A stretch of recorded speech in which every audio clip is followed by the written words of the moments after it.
Bill Lanning with you again, and this is 2014, my 30th year anniversary with the public access television station in Michigan City. Of course, some people are coming on the program and just sharing some things with me. Now, Maggie Spartz, again of the Unity Foundation, is with me, and this is Maggie's idea, but she wants to do an interview with me about my involvement with the TV station, and she said something to me. She said, well, that way you can be off the hook now and I can do the questions. Well, not necessarily, but all right, Maggie, thank you for the idea, and you take it away from here. Yes, it's time to turn the tables, Bill. Instead of you asking me all the questions, Right. I got to thinking about one individual doing a public access show for 30 years, Right. which is pretty amazing. So I wanted to know, why did you decide you wanted to host a show 30 years ago? Mm-hmm. Okay, well, as I was getting into my late teens and early 20s, I guess I was showing more interest in watching sports announcers and newscasters and the interviewing and the going on location. So that started to get in to me a little bit more and piqued my interest. And I was fortunate enough, in 1983, to go to it was a 4-month broadcast school course in Chicago, Midwestern Broadcast School. So I took the South Shore train 3 days a week, and it was 4 hours a day. And it was a really enjoyable time in my life where I got to learn about, DJing and announcing. It was really tough after that to get a job in radio, even around other parts of the country, because they all wanted experience. And I found out in late 1983 about the public access station, went down and got some information. I thought, well, if I can't do it as a job, let's just do it for fun, and I started from there. Wow.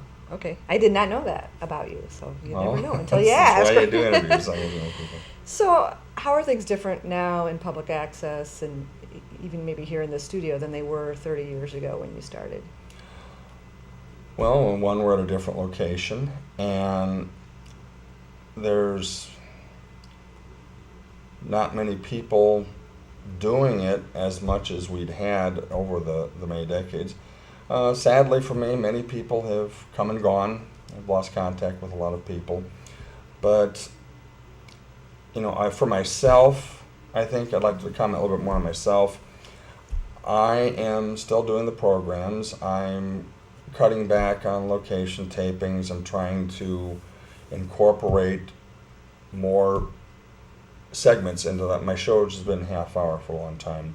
So a lot of times when I'm doing the location tapings, instead of just going and doing a whole half hour show here and there, try to get 7 or 8 minutes here, 5 or 6 minutes, and then roll it in and have like a 2 or 3 segment. So as the old saying goes, less is more.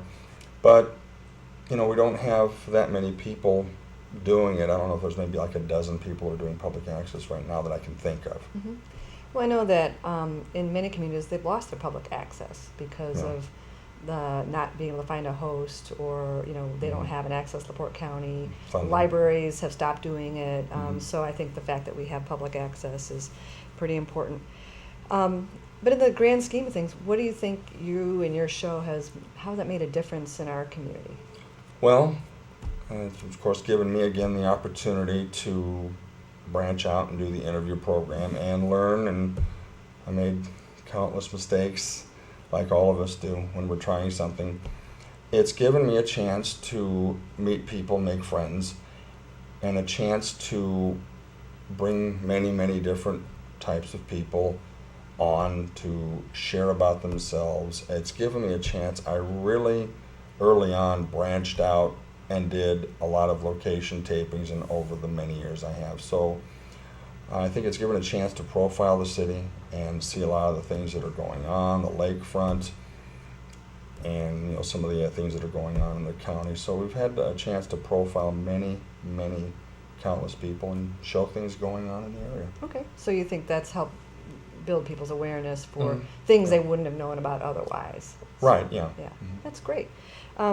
So what is your most memorable show or guest or experience over 30 years? I know there's a lot of them. Yes, there is. I'd be going on for about an hour. There's been fun ones. There have been some bad ones. There have been mishaps and misadventures, but I will just give you a general overview. It's been great to, again, interview so many people from different professions, occupations, hobbies that they perform. It's been great to do many things out on Lake Michigan, like charter fishing, sailboats, the In-Water Boat Show. You did come out with us one time. I think you did. think possibly I did. It was a sailboat. I'm thinking, okay, Yep. all right, yes.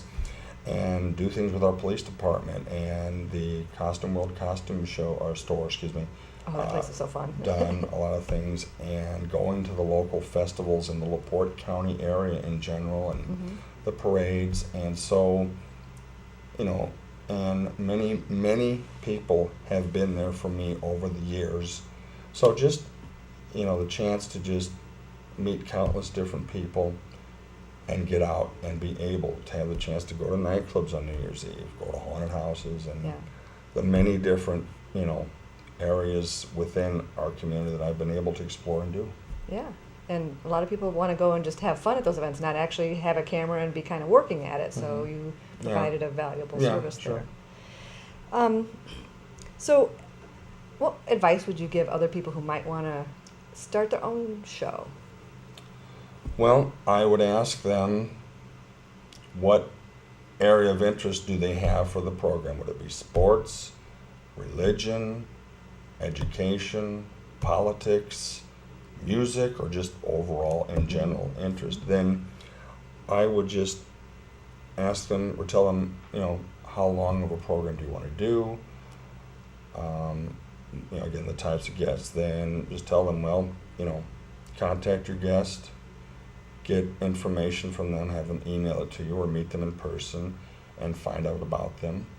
And then get your questions lined up. I don't really have any theories or philosophies on interviewing. I just like to do it. And what I would do is I structure my show just like so many other professional shows, like a beginning, a middle, and an end.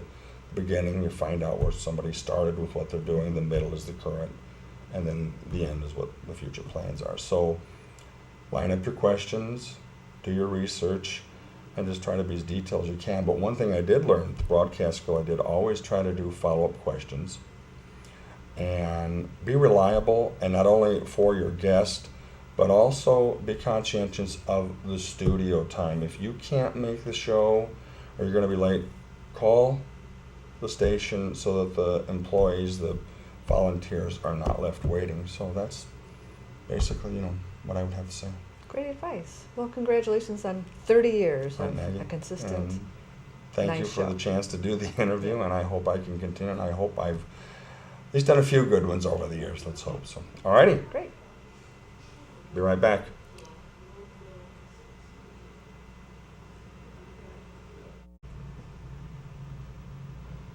Well, Bill Landing with you on Interesting Individuals, and this is my 30th year anniversary in public access television. It's 2014. I have two ladies joining me now who are going to take a few minutes and visit with me, who are past guests, and that is Tara Miller and Maggie Spartz. Tara is the director of the Senior Center, Yes. Michigan City. Maggie, the president of the Unity Foundation of LaPorte County. All right, well, the girls are going to chat with me a little bit. First of all, let's just go over briefly with the two of you, again, your past guests, what's going on with each of your individual organizations. Maggie? Okay, well, we just we're entering our 22nd year for the Unity Foundation, and if you recall, the Unity Foundation is the community foundation that serves LaPorte County, but the community foundations are celebrating their 100th year this year. The first one was started 100 years ago in Cleveland, Ohio, so even though we're kind of entering our 20s here, they've been around for a long time. So we've been doing a lot of things, and we help people leave forever gifts to the community. So if you think of United Way as a checking account for the community betterment, we're like the savings account. So the money we raise, we don't spend, and we just use the income to fund things. I'm really excited because we just closed our community grant program, and the grant committee will be meeting to decide how to give away $100,000 to our worthy nonprofits. And that money comes from what we call community funds.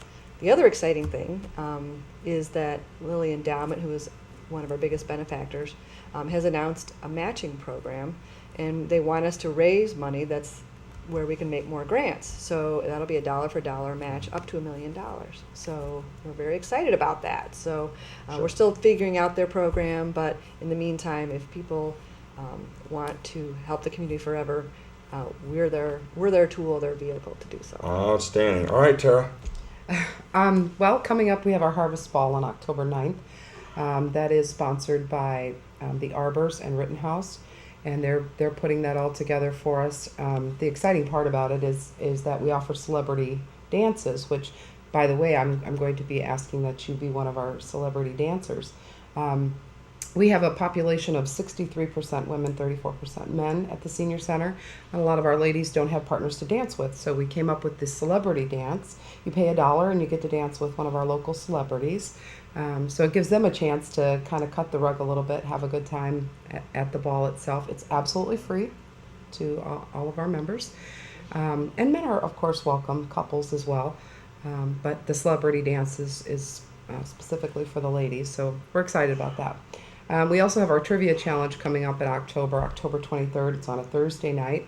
This year we have decided to donate all of the proceeds of that to the Washington Park Zoo to help them out. So we ask that you get a team together. You don't have to be a member to participate. You can have up to 10 people on your team. And the winners will get $10 per person on the team. But that's not the whole point of the event. The point is to raise some money for the zoo and to have a good time. And people seem to enjoy the trivia this year. It's going to be the totally 80s is the theme. Okay. We also have a Greece trip coming up in 2015. It is a Mediterranean cruise through the Greek islands, and we will be doing a trip presentation on August 27th at 5:30 p.m. at the Senior Center to discuss the details of the trip. That is excellent. Just one last thing I want to say is I've had the two of you on numerous times in the past.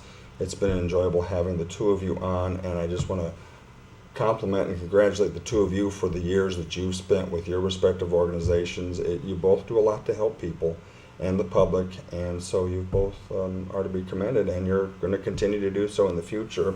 What we're going to do right now is I'm just going to step off camera for a couple of minutes, and then the segment will be concluded by the two ladies. It's my 30th year anniversary. They're just going to take a couple of minutes and say some things about me, and then, like I said, I'm going to leave for right now, and then they will conclude the segment. All right, ladies, it's your show now. Thanks, Bill. Thanks, Bill. Wow, we have a lot of power. Yeah, we do. I don't think he realized what he just did. I so, agree. Right, so, no, I've been thinking about this. Thinking that here's an ordinary person who took advantage of a public